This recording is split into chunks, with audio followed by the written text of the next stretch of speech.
Seguridad. Saquen a esta anciana de aquí inmediatamente. La consuegra de mi yerno me bloqueó en la puerta del hotel de 5 estrellas, burlándose de mi vestido desgastado, tratándome como algo que debía ser ahuyentado. El mayor dolor vino de mi propia hija. Se acercó, sin protegerme en absoluto. Solo se inclinó y susurró avergonzada: «Mamá, por favor, vete.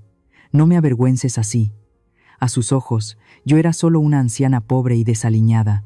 No sabían que la única persona con autoridad para dar órdenes al equipo de seguridad de este edificio era yo. Y su fiesta estaba a punto de terminar. Mi nombre es Rosaura Méndez y tengo 62 años. Hoy, de pie frente a la puerta giratoria de cristal dorado de este hotel, comprendí una amarga lección. No importa cuán discretamente vivas, para algunas personas, tu sola existencia es algo que no pueden aceptar. Para mi hija y su familia política, yo era una mancha que arruinaba su imagen perfecta. El taxi pasó por la fila de coches de lujo, estacionados frente al vestíbulo del Grand Imperial Hotel. Bajé con cuidado, alisando mi vestido negro. En mis manos, sostenía una pequeña caja de cartón que contenía el pastel que había horneado esa mañana. Mi corazón latía fuerte, no por la ostentación, sino por la alegría de ver a mi hija Camila. Me dirigí hacia la puerta. Antes de que pudiera dar un paso más, alguien me bloqueó el camino. El olor a perfume caro, dulce y fuerte, me inundó la nariz incluso antes de que pudiera ver claramente a la persona. Era Beatriz, la madre de mi yerno. Llevaba un vestido con lentejuelas brillantes como piel de serpiente y un collar de piedras que probablemente costaba más que mi propia casa. Su mirada me recorrió de pies a cabeza, deteniéndose en mis zapatos. «Detente ahí mismo, Rosaura. ¿A dónde crees que vas?», dijo Beatriz, su voz un susurro frío. «Buenas noches, Beatriz. Vengo al cumpleaños». «Camila me envió una invitación», respondí, tratando de mantener la voz tranquila. Beatriz soltó una risa seca. «Mira, Carlos, tu suegra no entiende nada. Ella cree que esto es un comedor de beneficencia», dijo, girándose. Detrás de ella estaba Carlos, mi yerno. Llevaba un elegante traje negro, y su habitual media sonrisa me hacía sentir siempre pequeña. «Oh, de verdad, no es apropiado, doña Rosaura», dijo Carlos, negando con la cabeza. Le dije a Camila que invitarla no era buena idea, pero ella insistió por compasión. Mi garganta se cerró. ¿Compasión? ¿Mi propia hija sentía compasión por mí? «Carlos, solo vengo a felicitar a tu madre. Traigo un pequeño regalo», intenté explicar, levantando ligeramente la caja. «¿Un pequeño regalo?», interrumpió Beatriz.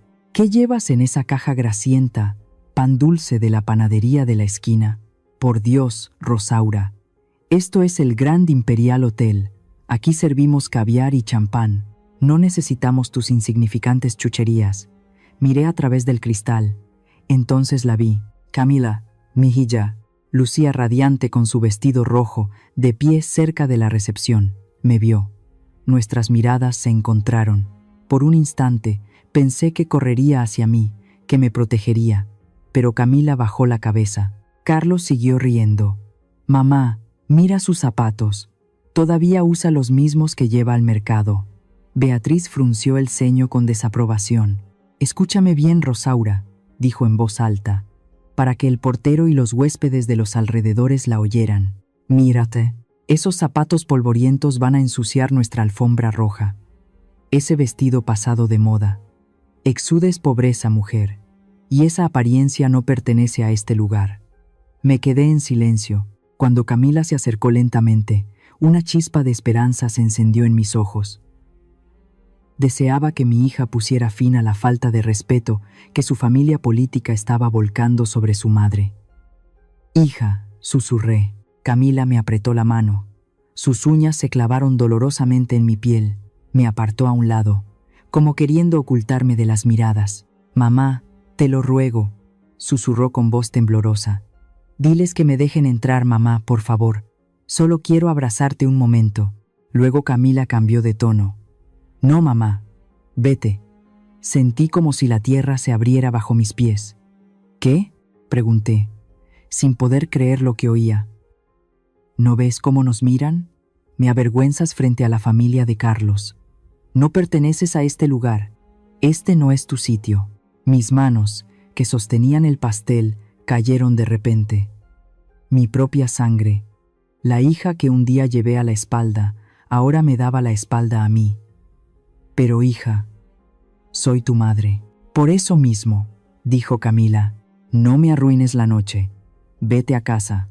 Te llamaré después. Vete, antes de que alguien importante te vea, suplicó. Beatriz, al ver que Camila se ponía de su lado, esbozó una sonrisa de triunfo. Carlos se unió a la risa, dando una palmadita en el hombro de Camila. Los tres me dieron la espalda. Camila ni siquiera se giró para mirarme por última vez. Me quedé allí, inmóvil como una estatua. Los porteros me miraban con lástima.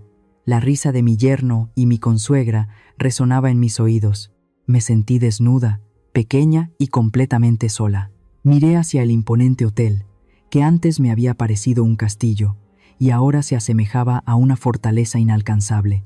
Creían haber logrado deshonrarme y apartarme de la vida de mi hija, pero no sabían que la risa de mi nuera fue el mayor error de su vida, porque sin querer había despertado un secreto que ella había guardado durante años bajo el disfraz de la pobreza. Todo comenzó hace 3 días. Recuerdo claramente que estaba en la cocina cuando Camila llegó a casa. Puso un sobre color crema sobre la vieja mesa de madera. Toma, mamá, es una invitación para el cumpleaños de mi suegra. Abrí el sobre lentamente. Doña Beatriz de la Garza y don Rogelio tienen el honor de invitarles a la celebración de su 60 grado aniversario de bodas en el Gran Hotel Imperial. Al leer el nombre del lugar, mi corazón dio un vuelco. Gran Hotel Imperial, la vida es realmente irónica. ¿Vas a ir, mamá?, preguntó Camila. En su voz no había esperanza, solo miedo. Miré a mi hija.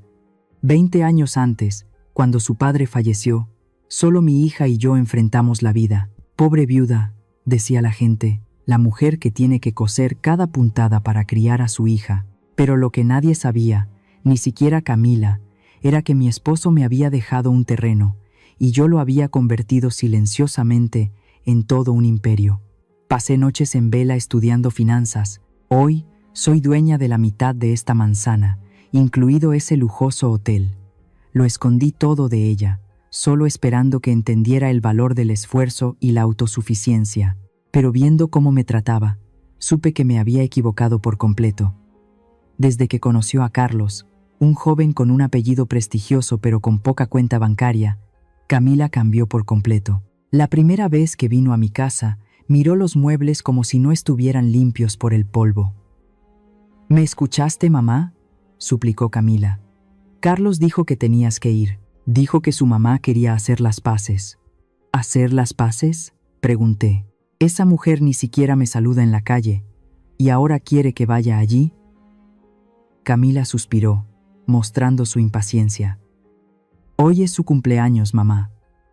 Él quiere que toda la familia esté reunida. Solo, si vas, intenta vestirte un poco elegante. Cómprate algo nuevo. La miré fijamente. Te avergüenzo mucho, Camila. Se me escapó. Camila se puso roja. No es eso, mamá. Es solo que la familia de Carlos es muy formal. No quiero que digan cosas malas de ti. O de mí. La verdad era obvia. Esto no se trataba de mí. Se trataba de ella. Está bien, cariño. Iré, dije. Camila pareció aliviada, pero antes de irse, no olvidó dar una última instrucción. Y mamá, por favor, no tomes cualquier taxi. Llama a un Uber decente. No te preocupes, cariño. Conozco el camino, respondí secamente.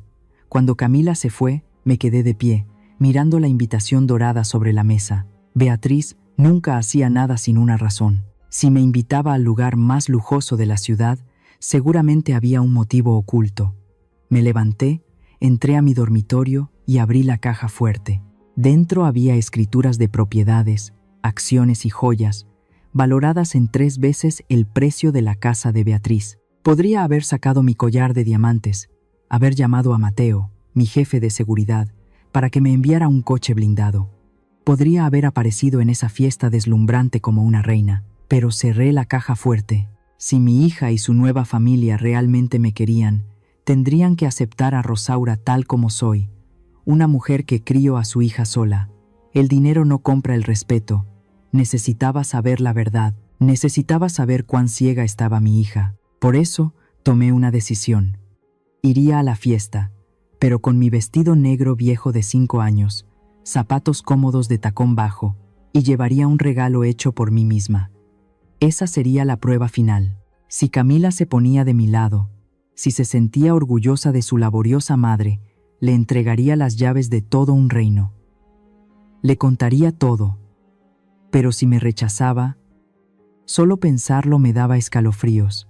Miré mis manos, arrugadas por los años y el trabajo duro. Estas mismas manos habían construido silenciosamente todo un imperio. Y ahora, también ellas revelarían la falta de autenticidad con la que mi hija estaba viviendo. Con esa amargura, metí la invitación en mi bolso viejo y entré a la cocina. Hornearía ese pastel. Pondría todo mi amor en ese regalo, aunque en el fondo ya presentía que al final podría ser despreciado. Porque una madre siempre tiene esperanza, incluso si es la esperanza de una tonta. Esa fue la última vez que me permití ser ingenua. Esa mañana, me desperté con el sol. La cocina estaba inundada con el aroma a vainilla, canela y mantequilla, sabores que Camila adoraba de niña. No quería comprar un pastel en esas elegantes pastelerías francesas, donde los pasteles se ven hermosos pero saben insípidos. No, quería llevar algo mío, algo que sin palabras dijera te amo, algo con el sabor del hogar. Amasé la masa con fuerza, la emoción me daba energía. Piqué meticulosamente cada nuez, desechando cuidadosamente las cáscaras amargas. Esta era la receta de pastel de nuez de mi abuela, el pastel que mi familia siempre hacía para celebrar las buenas noticias. Al meter el pastel en el horno, cerré los ojos y recé en voz baja. Le pedí a Dios que este pastel fuera el vínculo que reuniera a nuestra familia, que doña Beatriz y su hijo, al probarlo, entendieran que no venía a pedir, sino a dar, que sintieran el calor de las manos que habían trabajado toda una vida. Cuando el pastel se enfrió por completo, lo puse en una caja blanca, atándolo con una cinta roja que había planchado cuidadosamente. Después, fui a mi habitación, abrí el armario, descolgué algunas perchas, y ahí estaba mi vestido negro.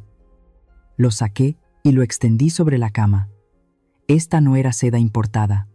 El cuello no tenía etiqueta de ningún diseñador famoso, pero tenía su propia historia. Llevé este vestido el día de la graduación universitaria de Camila. Ese día, lloré sin parar, aplaudiendo hasta que me ardieron las palmas de las manos al ver a mi hija subir a recibir su diploma. Con ese vestido, me sentía envuelta por el orgullo de los años pasados. Alicé la tela alrededor de mis caderas, asegurándome de que no quedara ninguna arruga. Luego me puse mis zapatos negros, unos zapatos de tacón bajo, cómodos, que me habían acompañado en innumerables caminos para que mi hija nunca pasara hambre. Me paré frente al gran espejo del pasillo. En el espejo, la imagen de una mujer de 62 años. Alrededor de mis ojos, muchas arrugas. En mis manos, manchas de la edad grabadas por los años y el trabajo duro. Pero también vi allí mi propia dignidad. Me ajusté el cabello, recogiendo las canas en un moño bajo y ordenado. No necesito joyas, me dije, mirándome directamente al espejo. Lo más valioso que tengo es una conciencia limpia. Doña Beatriz podrá tener millones de dólares en su cuenta, podrá tener sirvientes que le sirvan agua en copas de cristal, pero yo conservo intacto mi amor maternal. Quería creer que eso valía más que todo el oro y la plata del mundo. Me puse un poco de perfume detrás de las orejas, una fragancia suave y pura. Estaba lista. Salí de casa, llevando la caja del pastel en mis brazos, cuidándola como si fuera un recién nacido. El aire fresco de la tarde era agradable. Antes de subir al taxi que ya había llamado, miré al cielo.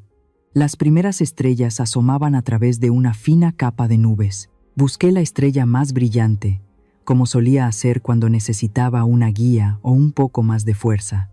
«Ayúdame, viejo», susurré, pensando en mi difunto esposo.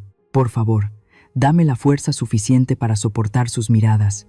Dame la paciencia suficiente para no responder a su grosería, si la hay. Y sobre todo, ayúdame a preservar el honor de la familia que tanto nos costó construir. Si supieran la verdad, si supieran quién soy realmente y lo que tengo. Pero ahora no era el momento. Hoy venía como madre, no como dueña. Hoy venía con todo mi corazón. El taxista era un joven, educado y puntual. Me abrió la puerta del coche. Me senté en el asiento trasero, coloqué la caja del pastel sobre mi regazo y la sujeté firmemente. Por favor, lléveme al Gran Hotel Imperial, dije con decisión. El joven me miró por el espejo retrovisor, quizás un poco sorprendido de ver a una mujer vestida modestamente de este barrio queriendo ir a un lugar tan lujoso. Pero no preguntó nada, solo asintió cortésmente. El coche se puso en marcha suavemente. Miré por la ventanilla. Las calles familiares del barrio se alejaban, las pequeñas tiendas de comestibles, los vecinos barriendo frente a sus casas. Luego el paisaje cambió. Las calles se hicieron más anchas, los edificios altos se apiñaban, las luces de neón brillaban intensamente. Nos estábamos adentrando en el lugar más peligroso. Mi corazón latía rápido, con una mezcla de ansiedad y esperanza. Solo deseaba ver la sonrisa de mi hija cuando viera el pastel que tanto le gustaba. Solo eso sería suficiente. Queridos amigos, ¿alguna vez han puesto todo su corazón y alma en preparar un regalo, cocinar una comida o hacer algo con sus propias manos, solo para ser despreciados porque no era caro? Si creen que el valor de una persona reside en su corazón y no en su dinero, denle me gusta a esta historia y dejen un comentario diciendo: apoyo a la madre. Su apoyo es mi motivación para seguir contando lo que sucedió después. Porque créanme, nadie podría haber imaginado lo que ocurrió esa noche. El taxi se detuvo suavemente frente a la casa. No era un coche de lujo como la hilera de coches aparcados delante, esos coches negros y brillantes que parecían deslizarse sin tocar el suelo. Era solo un coche limpio y ordenado de la parada de taxis de mi barrio. Pagué al joven conductor y me quedé quieta dentro un momento, mirando por el parabrisas antes de abrir la puerta. Gran Hotel Imperial. Mi hotel. Aunque nadie lo sabía, recuerdo muy bien el día en que firmé el contrato para comprar este edificio. En ese momento estaba en ruinas, abandonado por Dios y por los inversores. Vi lo que nadie más vio. Yo misma aprobé el presupuesto para la fachada de piedra rosa que ahora brillaba bajo las luces. Hice instalar las puertas de cristal de suelo a techo, revelando el interior chapado en oro, como una joya en exhibición.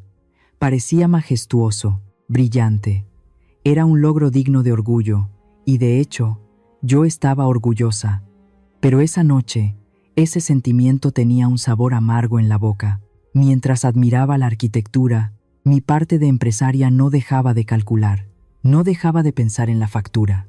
Sabía exactamente cuánto costaba reservar el vestíbulo principal en temporada alta. Sabía el precio del menú degustación de 5 platos que Beatriz había elegido, porque el mes anterior yo misma había aprobado los precios con el chef. Y también sabía, gracias a mi eficiente equipo de contabilidad que me enviaba informes de todos los inquilinos y socios, que la empresa de Carlos estaba perdiendo mucho dinero. Estaban gastando dinero que no tenían. Estaban organizando una fiesta lujosa con un presupuesto ajustado, todo pagado con tarjetas de crédito y préstamos al límite que ya no podían afrontar. Una obra de teatro costosa, montada solo para impresionar a personas que realmente no les importaban. Bajé del coche. Cada vez que la puerta giratoria se abría, el aire frío del aire acondicionado salía, trayendo consigo un fuerte aroma a flores frescas, en contraste con el calor del exterior. Un joven empleado con un uniforme impecable ribeteado en oro se acercó inmediatamente. Sus ojos me recorrieron rápidamente. Vio el vestido negro que había llevado durante 5 años. Vio la caja de cartón blanca del pastel que apretaba contra mi pecho como un escudo. Vio mis cómodos zapatos de tacón bajo. Noté la incomodidad en su mirada. Yo no era el tipo de huésped que solía aparecer por la puerta principal de este lugar. Modelos, políticos, nuevos herederos solían bajar aquí. No ancianas con olor a canela, que llegaban en taxi. Pero no dudó. En su rostro no había desprecio. Inclinó la cabeza cortésmente y con guantes me ayudó suavemente a subir a la acera. Esa era la forma en que yo había establecido las cosas aquí. En mi tierra, el respeto por todos es el mismo, ya sea que lleven diamantes en el cuello o callos en las manos. Al menos mis empleados entendían lo que mi propia familia había olvidado. Me detuve antes de entrar, justo en el borde de la alfombra roja, mirando a través del gran cristal. Parecía un acuario gigante, un acuario lleno de tiburones vestidos de seda y lino. Estaban allí, en el vestíbulo. Doña Beatriz sostenía una copa de champán, riendo a carcajadas, echando la cabeza hacia atrás ante el comentario de un hombre con traje gris. Desde fuera, vi cómo esa sonrisa se apagaba cuando el hombre se dirigió a la barra. Era una máscara, una actuación perfecta. Carlos, mi yerno, hacía una reverencia exagerada a una pareja de ancianos que sabía que eran dueños de una gran cadena de farmacias. Casi suplicaba, casi se humillaba, para conseguir un poco de atención de los poderosos.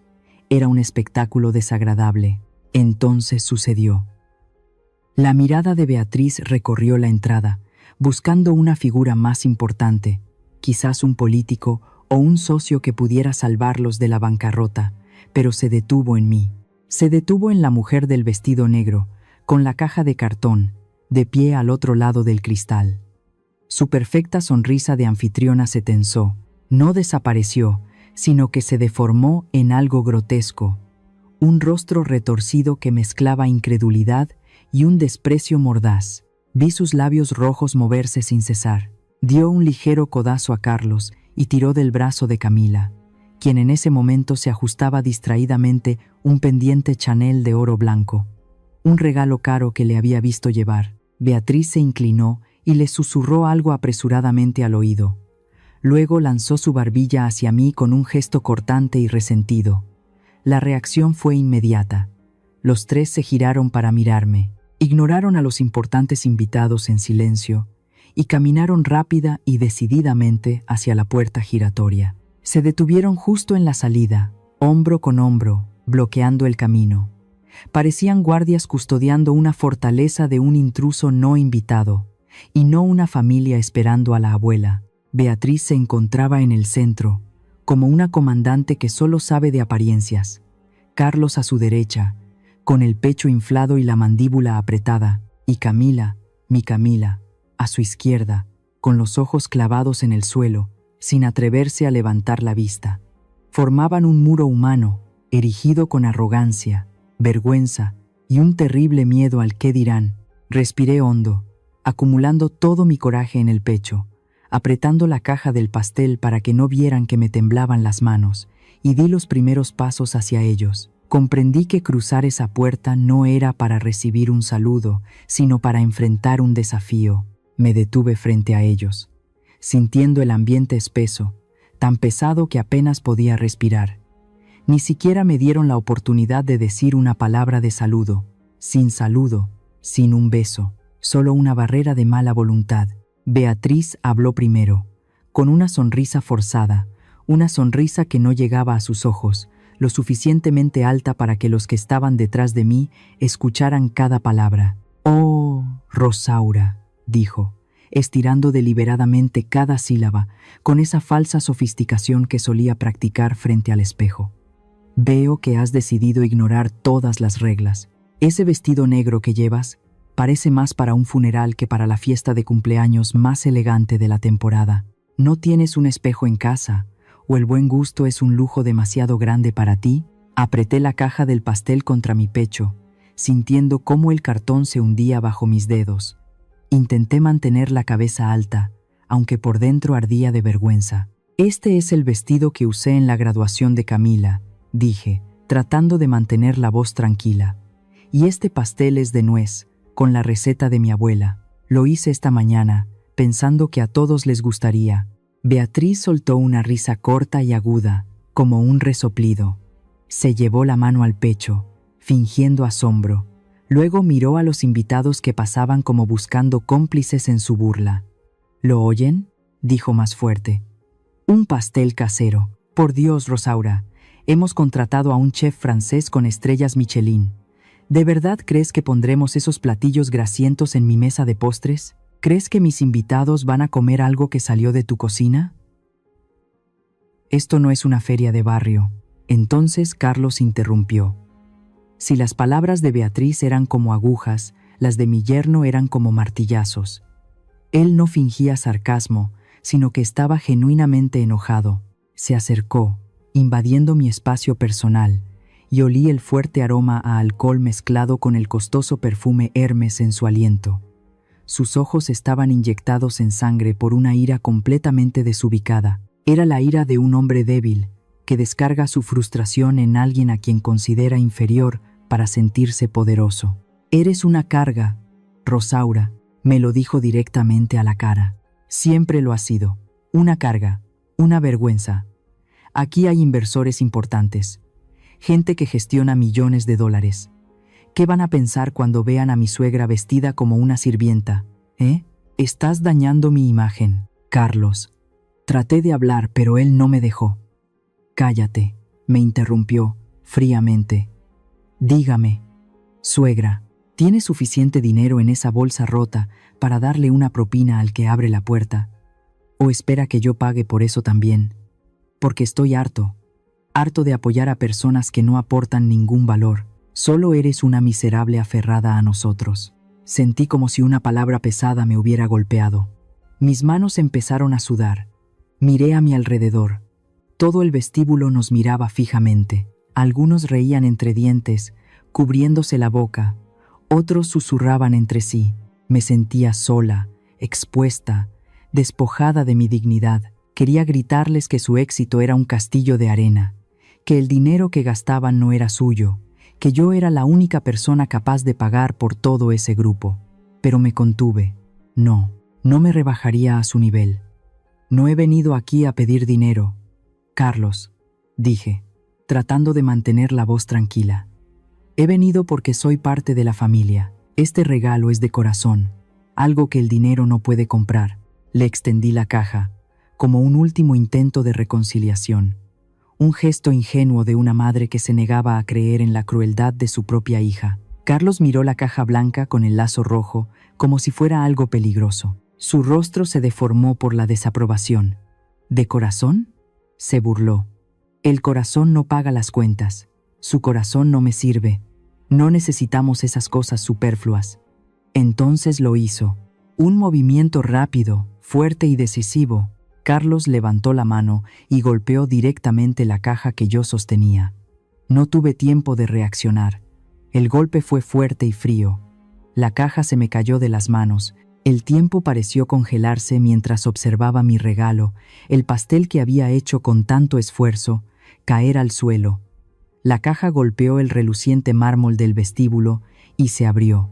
El pastel se hizo añicos, migas, nueces y glaseado esparcidos por el impoluto suelo.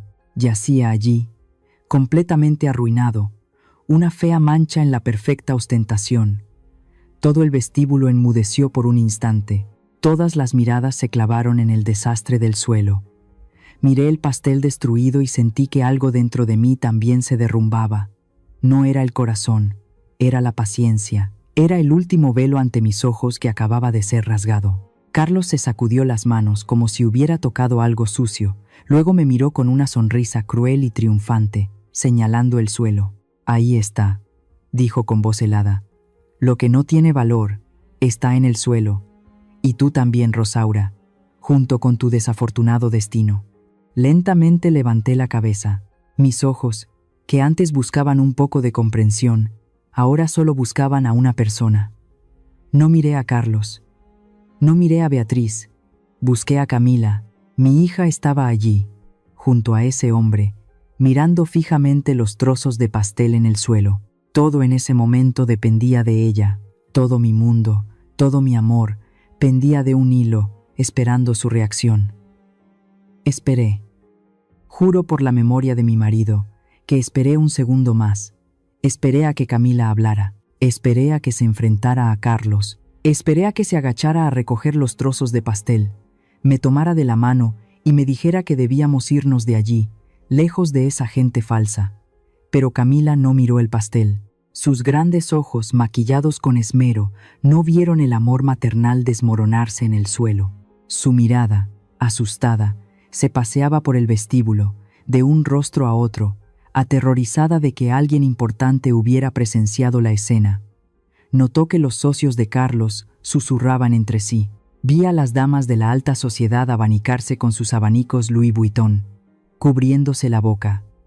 El miedo en sus ojos se transformó de repente en algo aún más doloroso para mí. Se convirtió en rechazo. Camila se acercó. Me tomó la mano, pero no con delicadeza.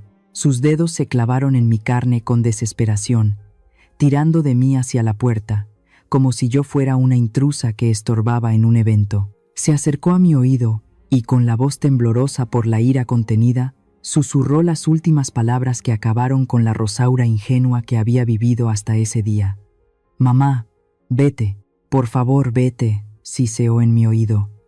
«No sabes lo que estás haciendo, mamá, me estás deshonrando. Te dije que no vinieras si no tenías dinero y sentido común. Te lo advertí. Mírate, eres patética. Vete antes de que arruines mi vida». El tiempo pareció congelarse. Un escalofrío me recorrió desde la nuca hasta los talones. Sentí como si mi corazón fuera arrancado de mi pecho. Sin anestesia, el dolor del pastel destrozado desapareció. Las palabras desagradables de Carlos y la risa de Beatriz también se desvanecieron en el aire, quedando solo como un zumbido de moscas. Lo único que resonaba en mi cabeza, una y otra vez, era la voz de mi hija. «Eres patética. Estás arruinando mi vida. Si no tienes dinero». Miré a Camila. Esta vez la miré de verdad. Y justo en ese momento, el velo que había llevado en mis ojos durante tantos años se cayó. Ya no vi a mi pequeña hija. Ya no vi a la estudiante diligente por la que lo había sacrificado todo para criar. Ante mí había una extraña, una mujer vacía, obsesionada con el deseo de encajar en un mundo que la despreciaba, dispuesta a menospreciar a la madre que le había entregado su vida entera solo para mantener una posición precaria en esa ilusión. En ese mismo instante, algo dentro de mí se rompió.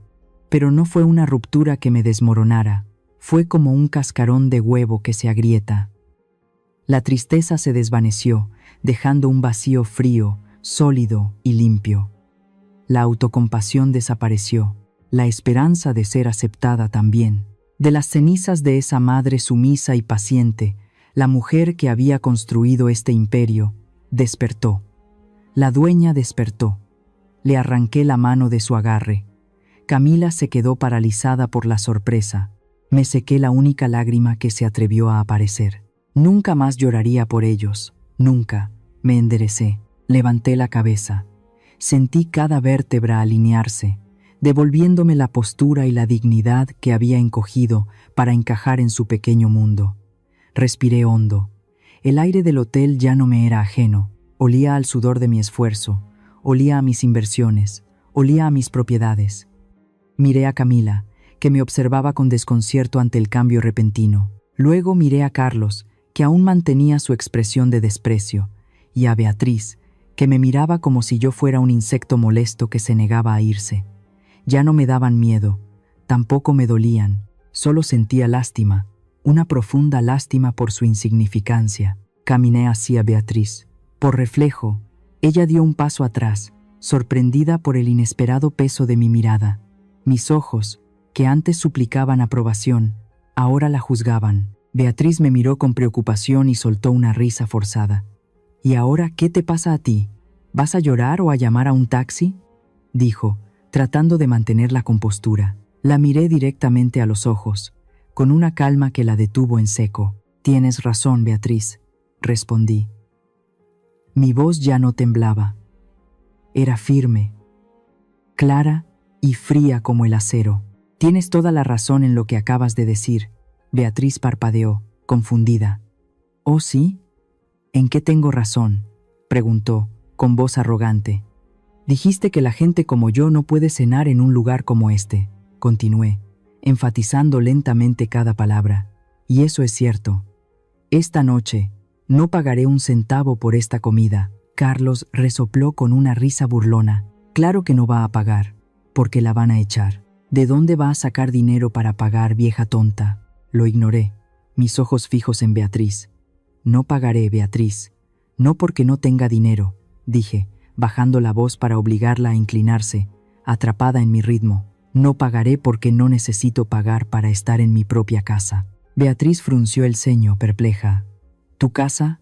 ¿De qué hablas? Estás delirando, Rosaura. El sol te ha vuelto loca. Antes de que pudiera responder, vi movimiento por el rabillo del ojo. Al final del pasillo principal, detrás de la recepción, se abrieron las puertas dobles. Reconocí ese paso al instante. Reconocí esa figura. Era don Mateo, mi jefe de seguridad. Un hombre de mi edad, con el cabello ya canoso, con el porte de un exmilitar. Había trabajado para mí durante muchos años, protegiendo discretamente mis intereses. Mateo había visto todo a través de las cámaras de seguridad. Lo vi claramente en su rostro. La calma habitual había dado paso a una ira contenida por la forma en que me habían tratado. Caminó rápidamente hacia adelante, con pasos largos y decididos, su andar resonando en el mármol como un tambor de guerra. Detrás de él, 4 guardias de seguridad más, todos altos y serios. Los invitados en el vestíbulo se apartaron automáticamente a los lados mientras pasaban, sintiendo claramente la autoridad que emanaban. Carlos también los vio y sonrió, pensando ingenuamente que venían a ponerse de su lado. Suspiró aliviado y dijo en voz alta: «Seguridad, por aquí. Saquen a esta mujer de aquí inmediatamente. Está causando problemas, molestando a los invitados». Mateo no disminuyó el paso. Sus ojos ni siquiera miraron a Carlos una sola vez. Sus ojos solo se dirigieron hacia mí. En ellos había respeto, lealtad y una silenciosa petición de permiso. Me quedé quieta, esperando. El momento decisivo había llegado. La madre se había ido justo en la puerta. Ahora, la dueña estaba lista para tomar el control. Mateo se acercó a nosotros y se detuvo, ignorando por completo las órdenes que Carlos estaba gritando. Todo el vestíbulo quedó en silencio. Todos contuvieron la respiración. Mateo me miró, y por primera vez en la noche, alguien me miró con verdadero respeto. Habló, su voz profunda y firme resonando en el espacio. «Señora Rosaura», dijo Mateo. Apenas terminó de hablar, doña Beatriz soltó una carcajada estridente, que rebotó en el techo alto del vestíbulo. No era una risa alegre, sino estridente, llena de sarcasmo. Se llevó las manos al pecho, jadeando como si acabara de escuchar la broma más ridícula de su vida. Sus ojos brillaron con malicia mientras se giraba hacia los invitados, que habían interrumpido sus conversaciones para observar la escena. «Por favor, llamen a una ambulancia, o mejor aún, a un psiquiátrico», gritó Beatriz, extendiendo los brazos hacia todos. «La suegra de mi nuera se ha vuelto completamente loca. Mírenla». La pobre mujer, desesperada por integrarse en su mundo, avergonzada de su pobreza, se autoengañaba creyendo ser la dueña del gran hotel imperial. No había otra explicación que la demencia senil. La escena era desagradable. Los murmullos se extendieron por todas partes. Sentí los dedos señalándome, las sonrisas burlonas, las miradas fijas como si fuera un animal de exhibición. Mis mejillas ardían, escocían y dolían. No estaba loca, pero por un instante, la crueldad de la burla era tan terrible que sentí que el suelo bajo mis pies se tambaleaba. Beatriz convirtió mi verdad en entretenimiento para la multitud, usando mi autoestima como un trapo para limpiar su propio miedo. Carlos, animado por la risa de su madre y ansioso por poner fin a la escena, avanzó bruscamente. Su rostro estaba rojo de ira. Las venas de su cuello sobresalían bajo su camisa almidonada.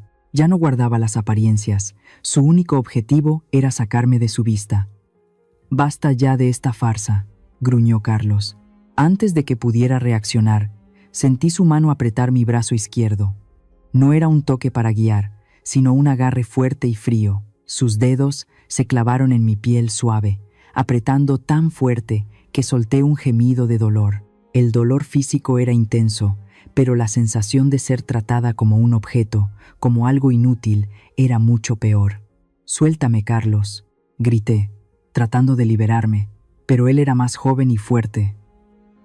«Cállate y vete, vieja senil», siseó en mi oído, su aliento caliente en mi cara. «No dejaré que arruines mis negocios con tus ilusiones. Si no te vas pacíficamente, te sacaré y te pondré en la acera». Tiró con fuerza, haciéndome tambalear. Mis suaves zapatos resbalaron sobre el pulido mármol. Estuve a punto de caer, y en un instante de horror vi mi futuro cercano. Yo, Rosaura Méndez, tirada en la calle, indispuesta y despreciada por el marido de mi hija, mientras mi hija me daba la espalda. «¡Seguridad!», gritó Carlos, tirándome hacia el grupo de hombres uniformados. «Llévense a esta mujer, sáquenla a la calle y asegúrense de que nunca más se acerque a nosotros en un radio de 100 metros». Su otra mano se levantó, quizás para empujar, quizás para incomodarme. Cerré los ojos, esperando el toque, esperando el momento en que mi dignidad fuera menospreciada. Mi corazón latía desbocado como un pájaro enjaulado, clamando por una justicia que parecía nunca llegar. Pero el toque no llegó. En cambio, sentí que el aire cambiaba de repente. La tracción en mi brazo se detuvo por completo. Abrí los ojos y vi una imagen grabada en mi memoria. Una mano grande, firme y callosa, detuvo la muñeca de Carlos en el aire. Era una mano que yo conocía demasiado bien. La mano que había firmado cheques de sueldo, revisado planos de construcción, y ahora apretaba como un alicate de acero la mano de mi yerno. Don Mateo había aparecido. No era el Mateo amable que solía traer informes mensuales. Este era el Mateo de la disciplina, el jefe de seguridad, que no toleraba las ofensas. Su rostro estaba frío como el hielo, y sus ojos ardían con una ira contenida. Con un movimiento limpio y preciso, agarró la muñeca de Carlos, obligándolo a soltarme. «Careros», gritó de sorpresa y dolor, retrocediendo tambaleante, agarrándose la muñeca. «¿Qué te pasa, idiota? ¿No sabes quién soy? Soy un cliente, soy el que paga», gritó Carlos, tratando de recuperar la ventaja a pesar de que el miedo ya se reflejaba en sus ojos. «Te voy a reportar, te voy a hacer perder tu trabajo. Suéltame». Mateo ni siquiera se dignó a mirarlo. Sus ojos se posaron por completo en mí. En contraste total con la brusquedad que acababa de ocurrir, Mateo me ajustó suavemente el chal sobre los hombros. Me alisó la manga del vestido donde Carlos la había arrugado. Ese gesto, a la vez íntimo y respetuoso, me dejó la garganta anudada. «¿Está usted bien, señora?», preguntó Mateo en voz baja. Asentí, sin poder hablar. Entonces Mateo se giró lentamente hacia Carlos y Beatriz. Se mantuvo erguido, con una presencia innegable. Detrás de él, 5 guardias de seguridad más, hombres altos y serios, formaban una línea recta, como una pared impenetrable, interponiéndose entre mi familia y yo. Carlos, incómodo por la desobediencia, abrió la boca para gritar de nuevo. «Oigan, ¿están sordos? Ya les dije que sacaran a esta vieja de aquí». Silencio. La voz de Mateo resonó en el vestíbulo como una explosión. Carlos se calló al instante. Beatriz retrocedió un paso, su mano tocando su collar. Incluso los invitados de los alrededores dejaron de susurrar. El aire estaba cargado de tensión. Entonces sucedió lo inesperado, algo que en esa sala, excepto yo, nadie podía imaginar. Mateo retrocedió, poniéndose al mismo nivel que sus subordinados. Como si hubieran practicado este momento toda su vida, todos golpearon sus talones a la vez. El sonido de los zapatos de cuero resonó en el mármol frío, como la única advertencia. 1, 2, 3. Al mismo tiempo, Mateo y los 5 soldados se inclinaron. Se inclinaron profundamente, con precisión, en un ángulo de 90 grados. No era una reverencia para un huésped, era un ritual para la realeza, para el poder supremo. Mantuvieron esa posición, inclinados ante mí, ante la mujer del vestido viejo y los zapatos gastados. Luego, con una voz unísona que resonó por los muros dorados del hotel, Mateo habló en representación de todos. «Bienvenida de nuevo, señora presidenta. Lamentamos profundamente la falta de respeto que estas personas han mostrado. Esperamos sus órdenes. El tiempo se detuvo, nadie respiró, nadie se movió. Recorrí la habitación con la mirada. Vi el rostro de Beatriz. La sonrisa había desaparecido, su mandíbula se había caído, su boca abierta en una extraña O. La piel bajo su espeso maquillaje estaba pálida. Vi a Carlos paralizado, todavía frotándose la muñeca, sus ojos alternando entre los guardias inclinados y yo, tratando de entender lo que acababa de escuchar. Presidenta. Esa palabra flotaba en el aire, pesada, ineludible. Miré a Camila. Se cubrió la boca con la mano, sus ojos tan abiertos que parecían salirse de sus órbitas. Su mirada ya no tenía ni rastro de vergüenza, solo puro terror al darse cuenta de que la mujer a la que acababa de ahuyentar, la mujer a la que había rechazado, era la dueña de la tierra donde estaba parada. Yo seguía allí, con el brazo dolorido, pero ya no me importaba. Me enderecé. La fuerza regresó gradualmente a mi cuerpo. Ya no era Rosaura, la viuda patética. Ya no era la suegra molesta. Soy Rosaura Méndez, la dueña, la jefa. Y el silencio que llenaba la habitación era el eco de la victoria. Si todavía me sigues, deja un comentario con el número 1 para que sepa que todavía hay alguien acompañándome en este viaje. Su presencia es la mayor motivación para que termine de contar la última parte, donde todos reciben exactamente lo que merecen. El silencio después de la reverencia de Mateo y sus subordinados fue absoluto, pesado, asfixiante, el tipo de silencio que te hiela la columna vertebral. En ese instante, el lujoso vestíbulo del Gran Hotel Imperial ya no era un lugar de diversión, sino un tribunal. Miré a doña Beatriz, la mujer que hacía unos minutos reía con desprecio.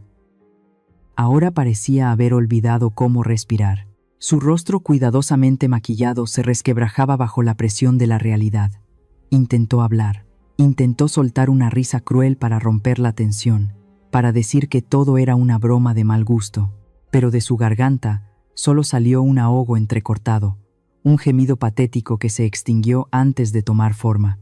Sus miradas se alternaron entre los guardias y se detuvieron en mí.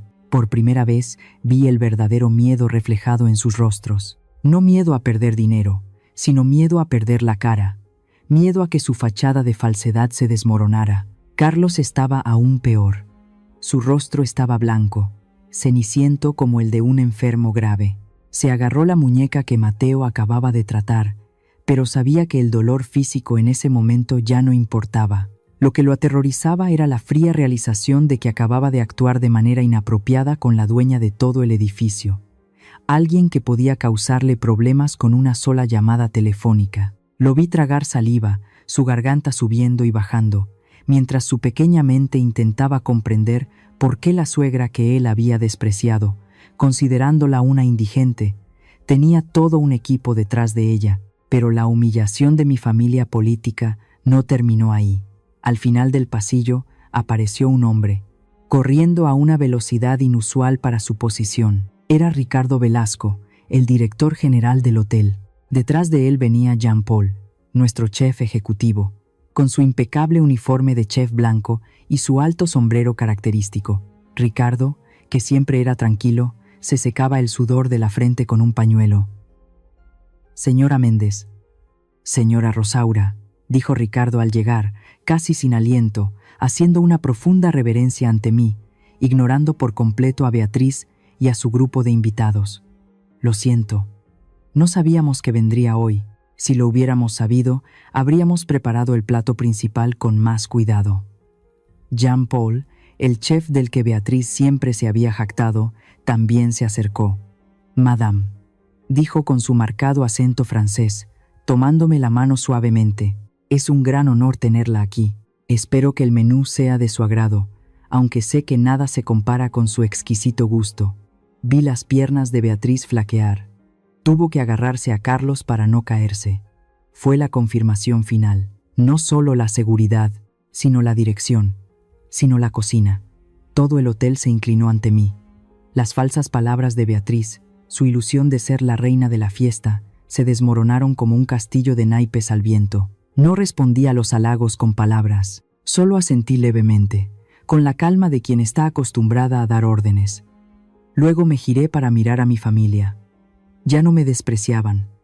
Ya no era una víctima. Lentamente, me ajusté el chal Versace sobre los hombros, con toda intención. Avancé un paso.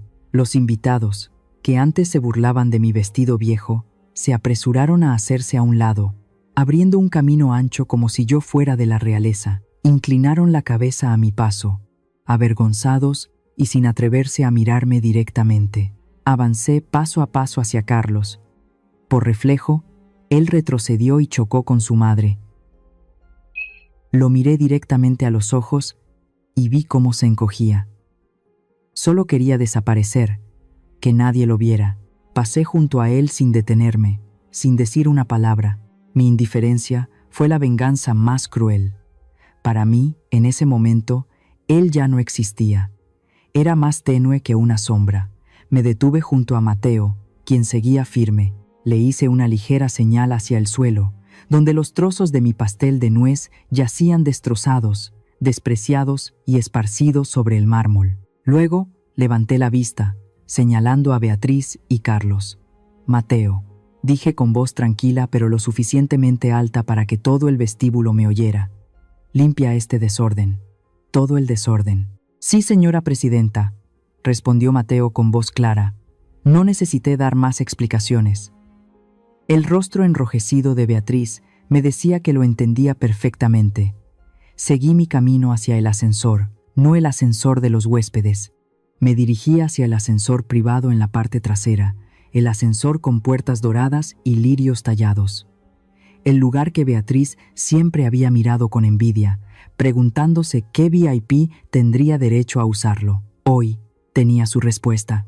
Ricardo se adelantó, usando su tarjeta maestra para llamar al ascensor. Las puertas doradas se abrieron suavemente, revelando un interior cubierto de espejos y terciopelo lujoso. Estaba a punto de entrar, a punto de dejar atrás este lugar de vanidad, cuando sentí una mirada clavada en mi espalda. Me detuve en seco. Lentamente giré la cabeza, apenas lo suficiente para verla a ella. Camila, mi hija, estaba sola, separada de su esposo y de su suegra. Su cuerpo temblaba como una hoja al viento. Sus manos apretaban con tanta fuerza su bolso Louis Vuitton de marca que sus nudillos estaban blancos. Me miró, con los ojos rojos, pero no eran lágrimas de arrepentimiento. Era terror puro, la mirada de quien acaba de darse cuenta de que ha quemado con sus propias manos el único camino de regreso a casa. Abrió los labios, quizás para decir mamá, quizás para pedir perdón, pero no pudo pronunciar una palabra. Miré a mi hija con una profunda tristeza, acompañada de una dureza que nunca antes le había mostrado. Recordé el momento en que me pidió que me fuera. Recordé que valoraba las palabras de un extraño más que el honor de su propia madre. La miré directamente a los ojos y le hablé. No necesité levantar la voz. Mi voz era lo suficientemente cortante como para atravesar la distancia entre nosotras. Tú misma elegiste tu bando, Camila, dije lentamente.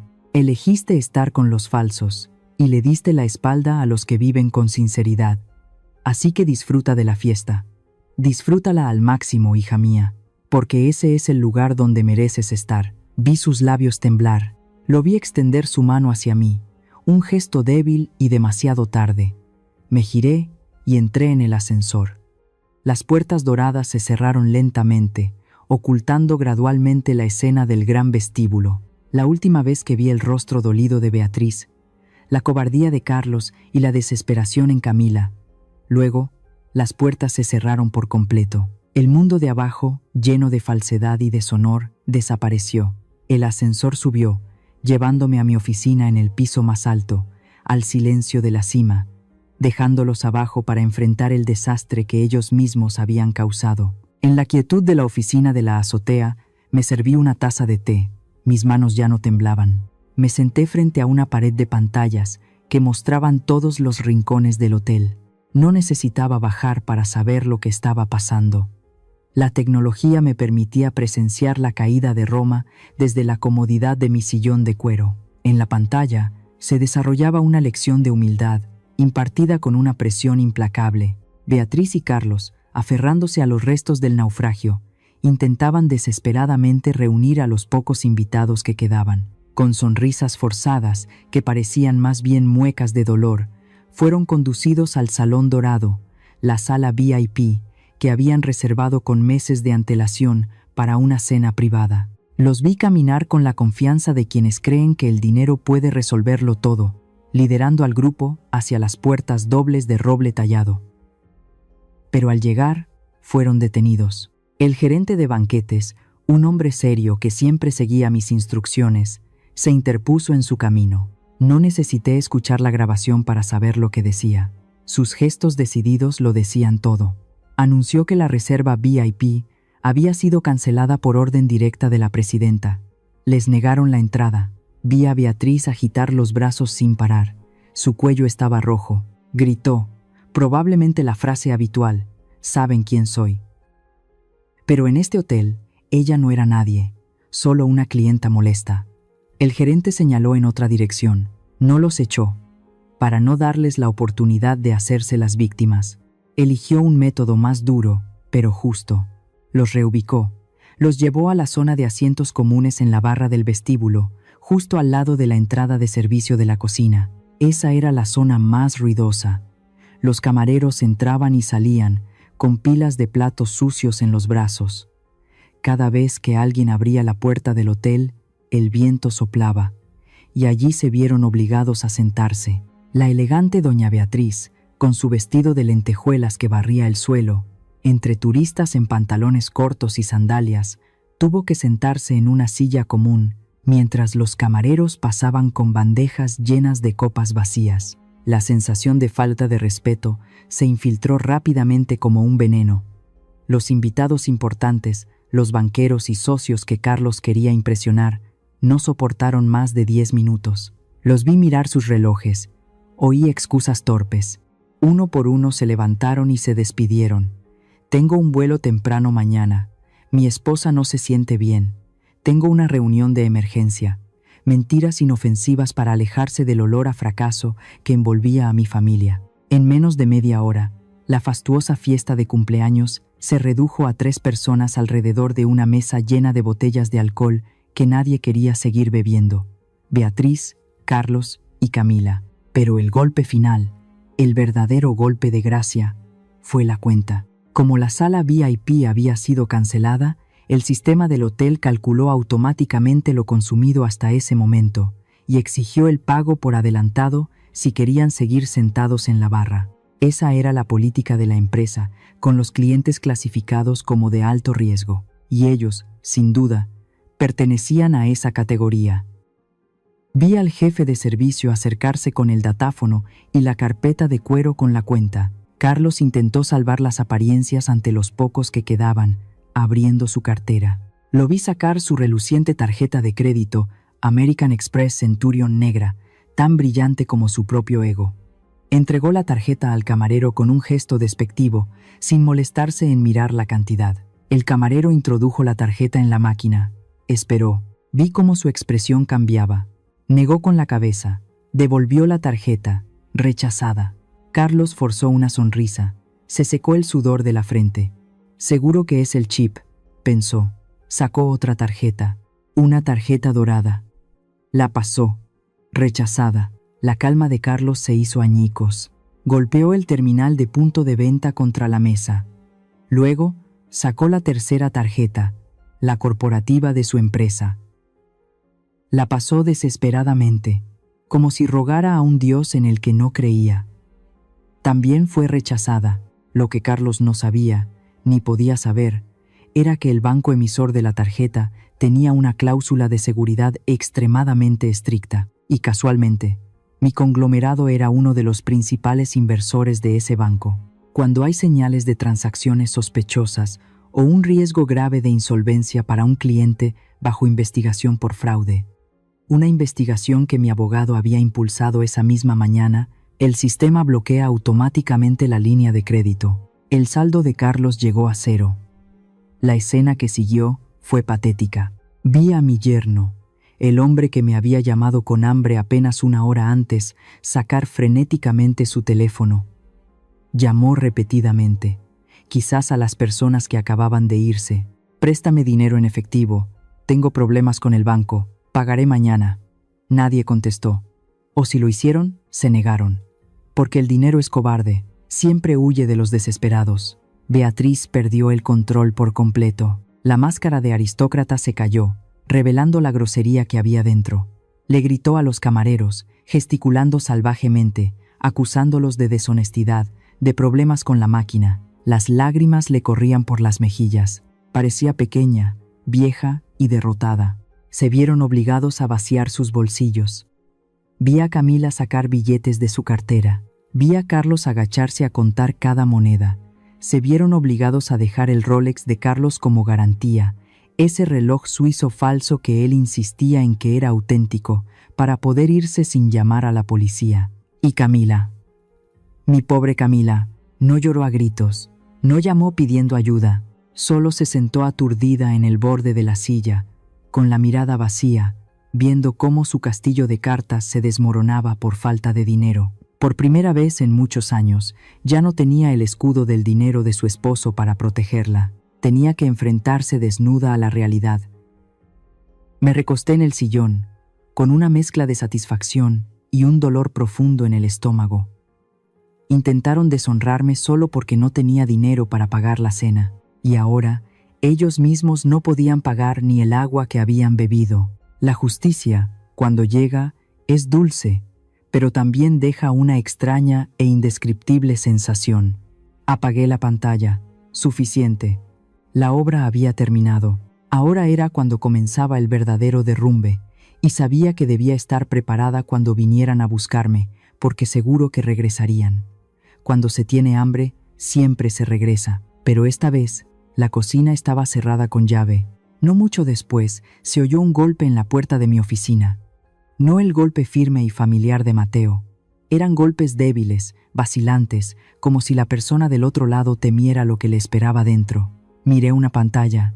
Era Camila. Había dejado a su marido y a su suegra discutiendo sobre el poco honor que les quedaba en el bar, y había venido a buscarme. La vi discutir con mi secretaria en la puerta, agitando las manos desesperadamente, señalando hacia adentro, quizás gritando que era mi hija, que tenía derecho a entrar. Mateo estaba en la habitación conmigo, mirando, esperando instrucciones. «Déjala entrar, Mateo», dije, girando mi silla para quedar frente a la puerta.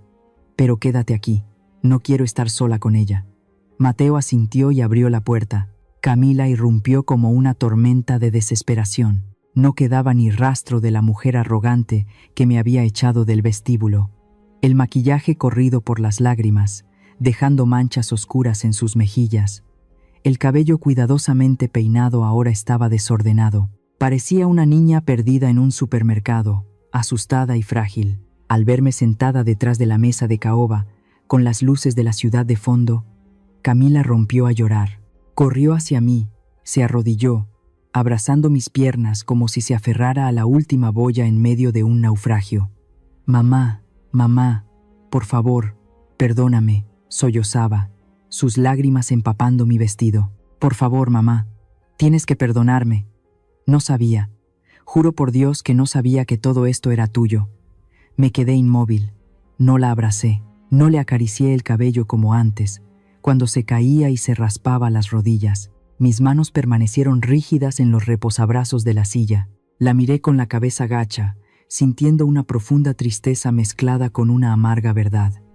«Levántate, Camila», le dije fríamente, «no supliques más. Ya has suplicado bastante delante de tu marido ahí abajo». Ella levantó la vista, sorprendida por mi indiferencia. Sus ojos estaban rojos e hinchados. «Mamá, no digas eso, no lo entiendes», dijo atropelladamente, con voz temblorosa. Me presionaron mucho. «Beatriz es horrible, siempre me regaña, siempre dice que no soy digna de Carlos.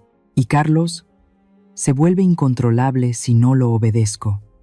Tengo mucho miedo, mamá. Me obligaron a tratarte así. Te quiero, mamá, eres mi madre. Solo quería que me aceptaran. Tienes que entenderme». Escuché en silencio, dejándola descargar todas sus excusas. Cada palabra pronunciada era como un cuchillo que cortaba nuestra relación. «Me obligaron. Tengo miedo. No sabes, cuando finalmente dejó de hablar para respirar, esperando que yo me ablandara, esperando que la imagen de la madre siempre sacrificada apareciera para abrazarla y decirle que todo estaría bien, me incliné hacia adelante. ¿Terminaste?, pregunté. Camila asintió, sollozando, con una chispa de esperanza en sus ojos.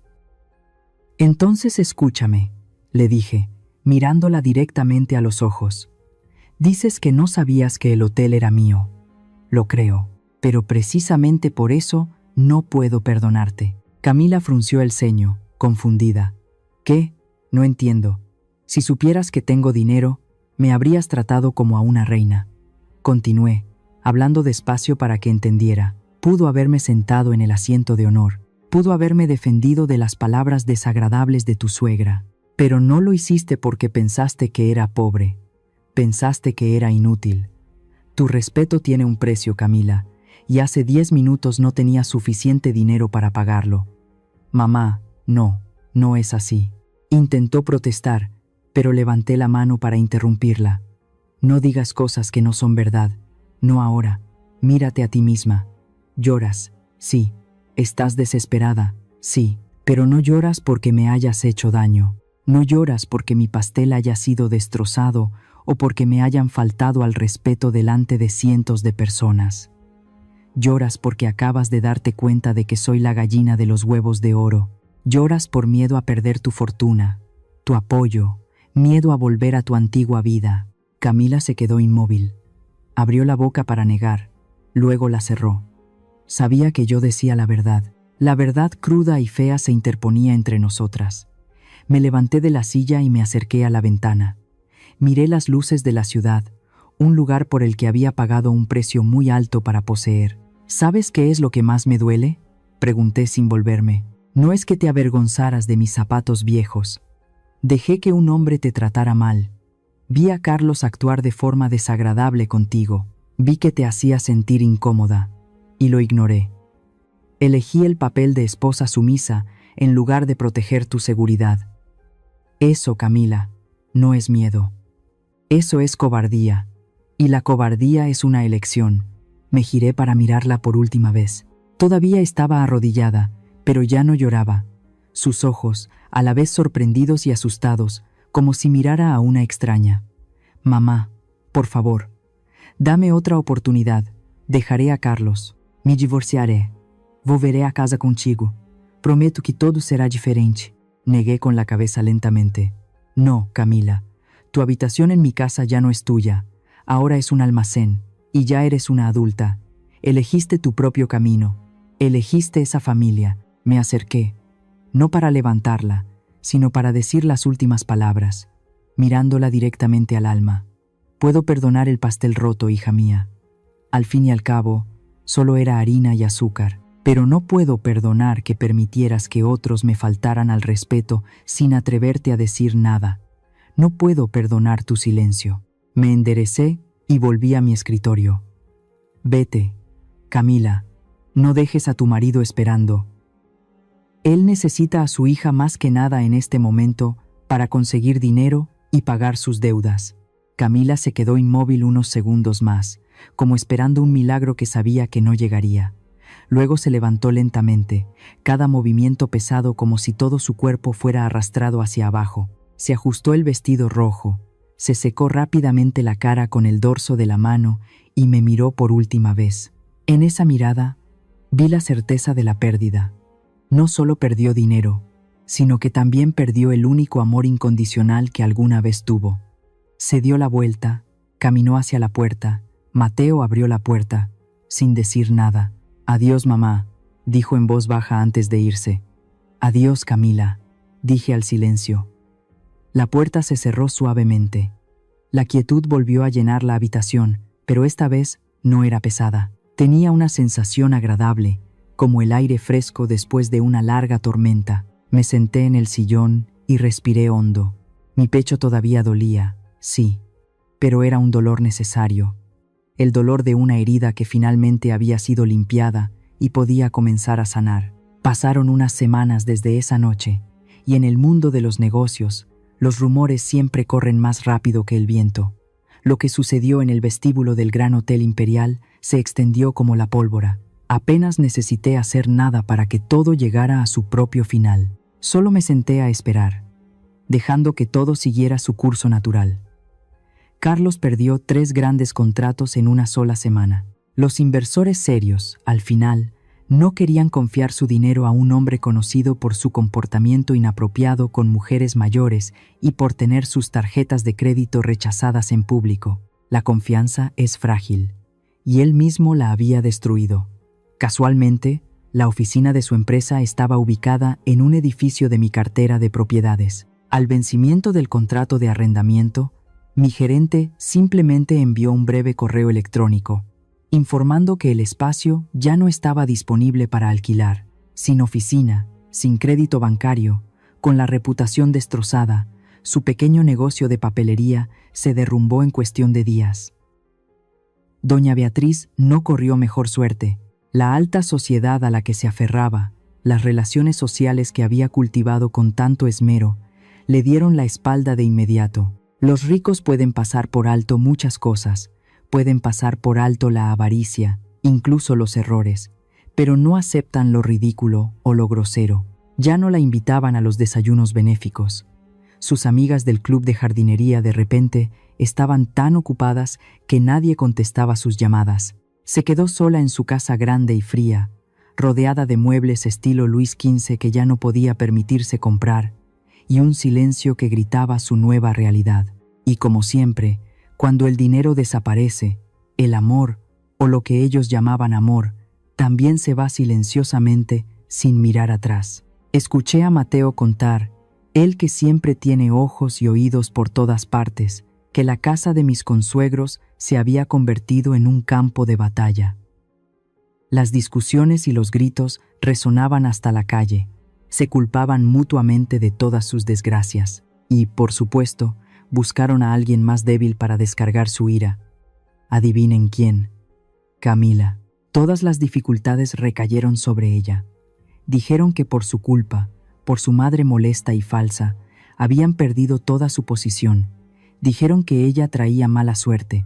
Mi hija se convirtió en el chivo expiatorio de su frustración, teniendo que escuchar cada día palabras desagradables por no haber sabido explotar mejor la mina de oro que tenían ante sus ojos. Ayer por la tarde, sonó el timbre de mi casa, un timbre largo e insistente. Abrí la puerta. Allí estaba Camila, 2 grandes maletas Rimowa a sus pies, sus ojos rojos e hinchados de tanto llorar, demacrada, con la piel pálida, sin rastro de la ostentación forzada de antes. Al verme tras la verja, habló con voz quebrada. «Mamá», dijo, con la voz temblorosa al verme tras la verja. «No puedo más. Me voy a divorciar». Carlos me echó de casa, diciendo que soy una carga y que ya no le sirvo para nada. Extendió la mano para empujar la puerta, segura de que la habitación familiar la esperaba, las sábanas limpias, la comida caliente como siempre. Buscaba un refugio incondicional, un lugar que ella misma había despreciado antes. Pero la puerta permaneció inmóvil. Había cambiado la cerradura hacía 2 días. Camila me miró con desconcierto. Siguió empujando la puerta de madera, pero no se abría. «La llave no entra, mamá. Abre la puerta. He traído mis cosas. Me quedaré aquí». La miré a través de las rejas negras. Mi corazón dio un vuelco. Por supuesto que dolía. Era mi hija, la niña que había cargado y criado día tras día. Mi instinto maternal me impulsó a abrir la puerta, a meterla en casa, a que descansara y le preparara un plato de fideos, y a consolarla diciéndole que todo estaría bien. Pero en ese momento, la madre que solo sabía proteger, había retrocedido. La que estaba frente a la puerta era la madre que enseña a crecer, la madre que ama con lucidez. «No vas a vivir aquí, Camila», dije en voz suave pero firme, sin dar lugar a discusión. Dejó caer las maletas, su rostro petrificado. Dio un paso atrás, como si la hubiera golpeado una palabra fuerte. «¿Qué? ¿Me vas a dejar en la calle? Soy tu hija. Soy de tu sangre. Soy tu hija. Y por eso no te dejaré esconderte aquí y rumiar tu dolor. Si te dejo entrar ahora, no aprenderás nada. Tendrás que esperar a que yo arregle tu vida, a que mi dinero cubra tus errores. Y yo no viviré para siempre, Camila. Necesito saber que puedes sobrevivir cuando yo ya no esté. Metí la mano en el bolsillo de mi delantal, saqué un pequeño sobre amarillo y lo pasé por entre los barrotes de la verja. Tómalo, dije. Camila lo recibió temblorosa. Abrió el sobre. Dentro había una libreta de ahorros con una cantidad modesta de dinero. No era toda la fortuna, tampoco una gran herencia, solo lo suficiente para alquilar una pequeña habitación, comprar comida sencilla durante 2 meses y viajar en autobús mientras buscaba trabajo. Ese dinero es tuyo, es el dinero que te he ahorrado céntimo a céntimo desde que naciste, vendiendo ropa de segunda mano. Úsalo para empezar de nuevo. Busca tu propio lugar. Encuentra un trabajo decente. Aprende a calcular el precio de 1 kilo de tortillas y cómo ganarte el respeto de la gente sin tener que usar un apellido falso. Pero mamá, no sé hacer nada. Rompió a llorar, aferrándose al cuaderno como si fuera el último salvavidas. Nunca he trabajado de verdad, respondí al instante. Entonces aprende, le dije. Tienes manos fuertes y una mente joven. Yo empecé con menos que eso. Empecé con una vieja máquina de coser, un bebé en la espalda y un corazón roto. Preguntó, secándose las lágrimas, con una mirada de ira como si yo fuera una adversaria. Que ahora conoces la verdad, sabes que el mundo no te debe nada y que las apariencias no te darán de comer en la mesa. Camila me miró fijamente durante mucho tiempo. En sus ojos vi una mezcla de resentimiento, miedo y asombro.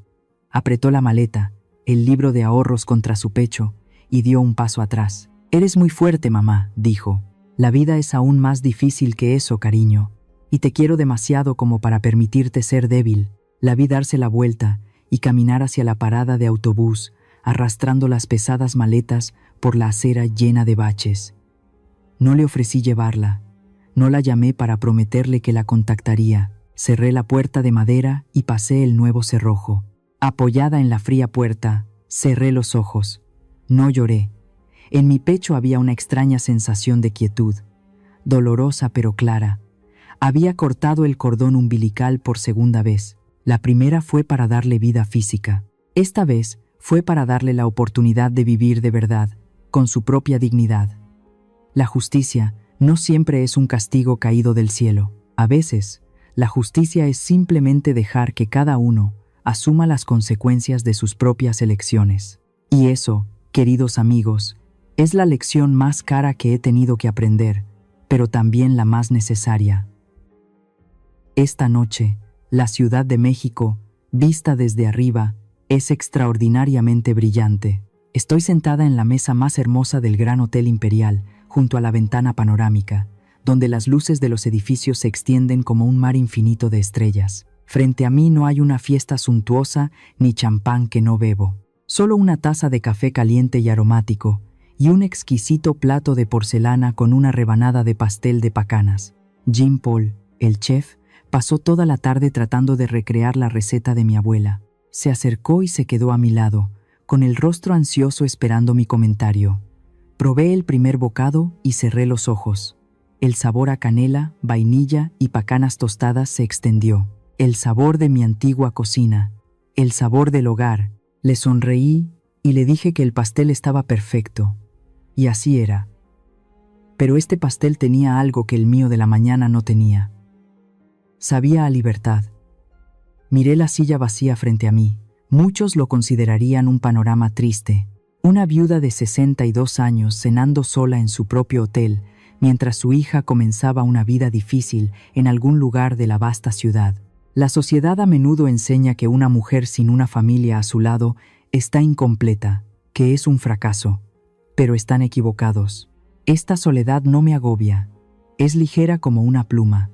Es la preciosa quietud que queda después de que el molesto ruido que has soportado durante años finalmente se desvanece. No recuerdo la falsa risa de Beatriz. No recuerdo la arrogancia de Carlos. Y aunque me duele admitirlo, en este momento tampoco recuerdo la cobardía de Camila. Recuerdo a la hija que debí tener, no a la mujer en la que se convirtió. Hoy, Al tomar este sorbo de café, quiero hablar con ustedes, con todos los que me han acompañado desde la puerta giratoria hasta esta mesa. Quiero compartir 4 verdades que aprendí con sangre y lágrimas, para que ustedes no tengan que pagar el precio que yo pagué. A las madres que me escuchan, graben esto a fuego. El amor incondicional no significa sacrificarse hasta la extinción. No den su pedazo de pastel a hijos que no saben apreciar el grano de trigo. Ahorra para ti misma. Conserva tus bienes, tu dinero y tus límites. Una madre con recursos y autoestima será de más ayuda que una madre explotada por el amor ciego. No dejes que tus hijos te traten como un cajero automático o una reliquia vieja. El respeto por ti misma es el mejor legado que puedes dejarles. A los hijos, si alguno me escucha, no repitan los errores de Camila. No cambien sus raíces por ramas doradas que se rompen fácilmente con el primer viento. No se avergüencen de las manos callosas, la ropa sencilla o la voz de sus padres. Esas mismas manos construyeron el suelo donde pisas. Si por complacer a tu pareja o por seguir a una sociedad ostentosa, le das la espalda a tus orígenes, al final te perderás a ti mismo. Un árbol sin raíces tarde o temprano se marchitará, por muy bellamente adornado que esté. Y hablando de avaricia, miren a la familia de mi yerno. La avaricia es como el ácido, corroe hasta el recipiente que la contiene. Beatriz y Carlos, obsesionados con demostrar su riqueza, al final empobrecieron tanto en dinero como en alma. Confundieron la felicidad con una tarjeta de crédito ilimitada, para darse cuenta demasiado tarde de que la verdadera riqueza es dormir en paz cada noche, sabiendo que lo que tienes lo has ganado con tu propio esfuerzo y es real.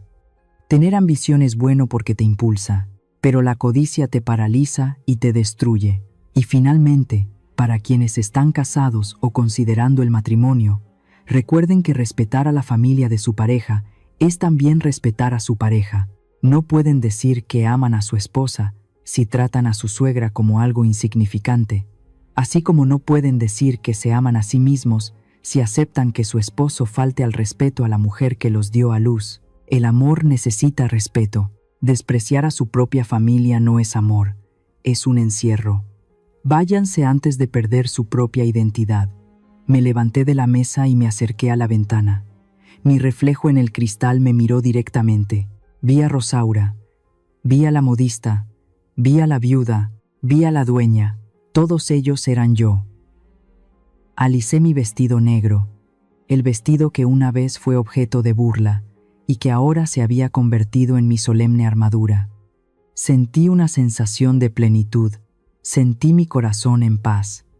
Queridos amigos, gracias por escuchar mi historia, y recuerden esto cada vez que salgan. Nunca dejen que nadie los juzgue por la ropa que visten o el coche que conducen. Son invaluables, siempre y cuando sepan quiénes son y no se inclinen ante nadie. Soy Rosaura Méndez, y esta noche los invito a cenar. Buenas noches. Entonces, ¿qué piensan de la decisión final de doña Rosaura? ¿Fue demasiado dura o hizo lo correcto para que su hija aprendiera una lección de vida? Si estuvieran en su lugar, ¿harían lo mismo o darían otra oportunidad? Escriban sus pensamientos en la sección de comentarios de abajo. Créanme, leo cada palabra. Si esta historia les tocó el corazón o les hizo reflexionar, no olviden darle me gusta, compartir el video con su familia y suscribirse al canal antes del silencio para no perderse las próximas historias. Nos vemos en la próxima historia. Esto es Historias Susurradas, acompañándote a través de los años para encontrar la paz y la fuerza oculta en tu alma.